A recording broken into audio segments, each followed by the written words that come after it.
Good evening and welcome to War Thunder. I am Old Deadman. We've got some BR changes that are coming up in January this year and an interesting update that was posted today on the War Thunder website for the game client. Let's go through it and see what we got going on.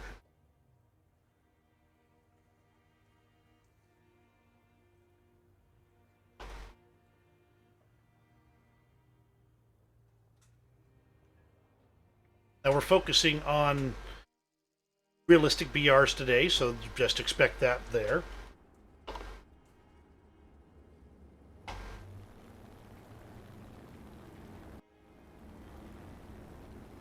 The P1Y1 Model 11, both China and Japan, is changing from BR 4.0 to 3.7. The J6A is moving from 10.0 to 9.7. The Q5A is moving from 10.0 to 9.7. J72 is moving from 10.0 to 9.7. All three of these airplanes are the same basic design. They're following the overall trend of the MiG-21s and the MiG-19s, which are dropping also as well. That's not really a big surprise in that they're all going at the same time. That said, I think they're doing better in ground RB than they are in air RB, which makes me wonder if this is a permanent change or if they'll be going back up again.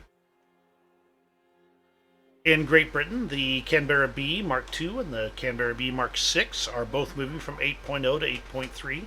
The same is happening with the US B-57A and B-57B. Not sure I agree with that change. They aren't ending matches, and they certainly aren't that good of a fighter. So the plane must be making money at 8.0 BR and being hard to catch for the average player. That's why they're going up 0.3 BR. The Hawk H-75A2 in Germany is going up from 2.3 to 2.7. The Ju-288C is moving up from 5.7 to 6.0. Not a big surprise. It's a good bomber for the BR, nice and fast and hard to catch. The F-84F in all countries is dropping from 8.7 to 8.3. And in line with the other MiG-19s that have been affected, the MiG-19S for Germany is dropping from 10.0 to 9.7. The Ki-21 High is moving up from 1.7 to 2.0. Kind of a surprise there as well, because this has been a long-standing airplane in the game. I don't think it's seen any significant change in years. On the Russian side, the SB2M103 MV3 is moving from 2.3 to 2.0. Another not a big surprise item right there. It's I believe the bomb loads aren't enough to really do what they need to do. The Yak-23 is moving from 8.0 to 8.3. Not sure how I feel about that one. It's not that fast. It is maneuverable. It has a limited amount of ammunition. Seems like it's getting out of its class in 8.3 to me, but, that's my opinion. The MiG-21 PFM, the recent event vehicle, is moving from 10.0 to 9.7. I'm a little surprised on this one. I mean, I know some people have been saying it's not that terribly good of an aircraft, but to be honest, it's been doing some pretty nasty things in ground RB, so I'm not convinced that it's where it belongs. Over in Sweden, the J21A1 is moving from 3.3 to 3.7. The J21A2 and the A21A3 are both going from 3.7 to 4.0. On the US side, surprise of absolutely nobody, the F2G1, the new Event Corsair, is going from 6.7 to 6.3. It just doesn't have the gumption to be a top-tier prop facing other jets and things like that. It's still going to face some, but at least it blows up nice. The F3H2 is going from 9.3 to 9.7. Good aircraft. Kind of surprised it's going up, but yeah, it can probably hack it. And the F4C Phantom 2 is going to be going from 10.7 to 10.3. Since it's merely a not as good version as of the Phantom as the F4E, I don't think this is a surprise at all. I think it'll do quite well, slightly lower.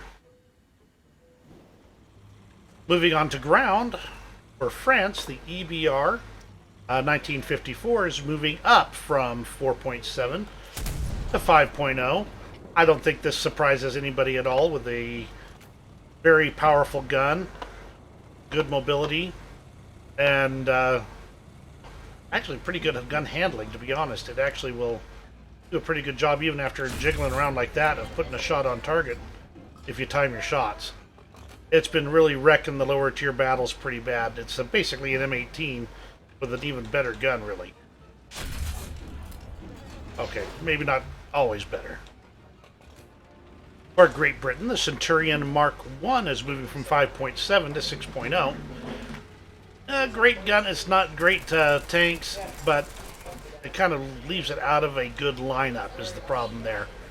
Means that a lot of the really effective lineups that have happened for this tank are going by the wayside. Kind of matches the overall trend in the Allied lineups around this tier. In Germany, the Stur Emil is moving from 5.0 to 4.3 and being folded with the very similar handling Dicker Max.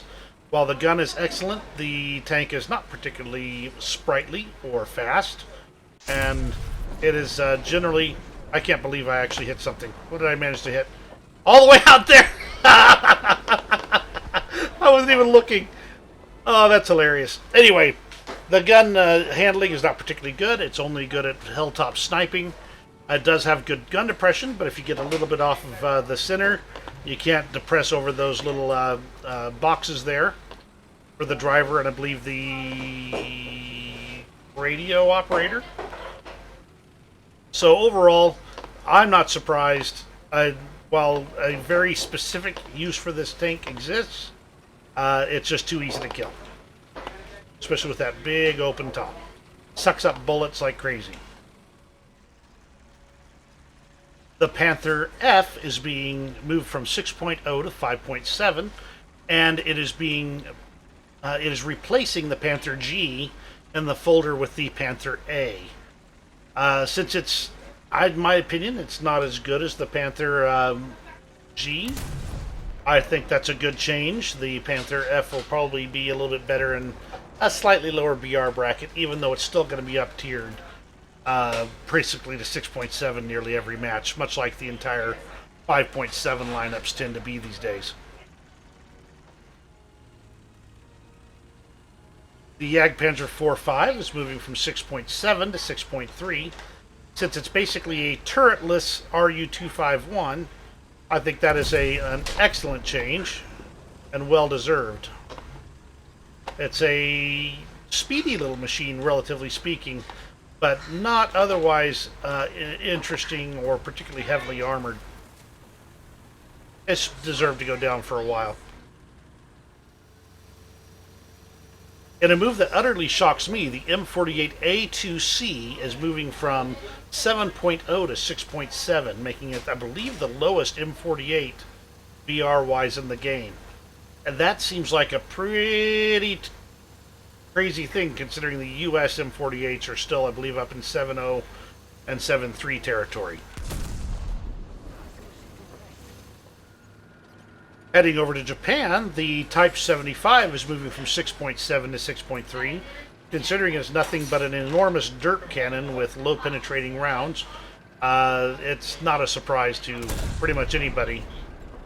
The Type 75 might do all right a little bit lower in BR. It's just the turret handling's just not that good for most of the higher tier stuff. I mean, literally, you have to kind of just give it your best shot. That said, if you can connect in the right spot, that ammunition really does things. The Hori prototype is going from 6.0 to 6.3, and about time at that.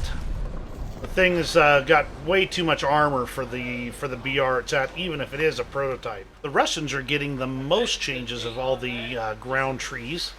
The T-80B is going from 10.0 to 9.7. Don't think it needs it, but hey, that's just me. The Russian KV-122 is going from 5.7 to 5.3. Considering the Russian heavies tend to be slightly over-tiered, with the exception of their armor, this doesn't surprise me. In that same vein, the Russian KV-85 is going from 5.0 to 4.7, and that should be a good change for it. I think it'll probably work pretty well there. Admittedly, I don't remember how the American 75mm cannon does against these, so that might be a problem for U.S. teams.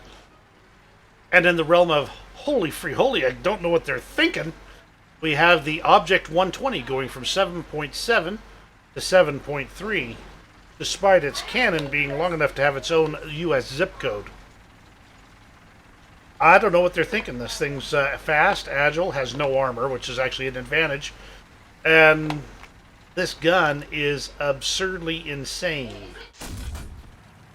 The T-44-100 is moving from 7.0 to 6.7. This is a good change for it. I've always felt it was a little bit over-tiered. Not that it can't kill things, but it doesn't fit the 7.0 meta as well as it should, in my opinion. The ISU-122S is moving from 5.7 to 5.3. And that's all of no surprise to me. I don't believe the armor is actually capable of bouncing much of any shots at all. And the SU-100Y is moving from 5.0 to 4.7. Seems pretty hefty for a 4.7 battle rating. I don't know. I'm not familiar with it. And on the US side, the Gaijin has actually murdered the T-20. While the T-20 has decent armor for a 5.7 BR, that was its only claim to fame. The gun is got the less effective ammunition options, and putting it at 6.0 means it's going to be facing some pretty tough nuts to crack at 7.0. That said, it does have a decent amount of maneuverability that makes it a good analog to the M18. Not quite as nippy, but a bit spicy nonetheless. And I think you can probably kill everything you see, even at 7.0, but I think it's going to be a tough one. Kind of a nasty thing for the T-20, though. I don't think you'll be seeing very much of it going forward. Moving on to naval, Great Britain's Fairmile D-601 and the Fairmile C-312 are moving from 2.7 to 2.3, and the Fairmile D-697 is moving from 3.3 to 3.0. On Japan's side, the Udachi is going from 4.0 to 4.3. I think it's probably because of its anti-air capability, but I don't know for sure. And on the US side, the PGH-2 is moving from 3.3 to 3.0. And that's all the BR changes for War Thunder that are coming in January of 2021. There is one other item that might be of interest to my viewers here, and that is that there is a footnote in the January 22nd, 2021 patch notes, and that it reads thusly. The content of the huge daily reward trophy has been changed. Universal doubles in sets of 3, 5, and 10 units.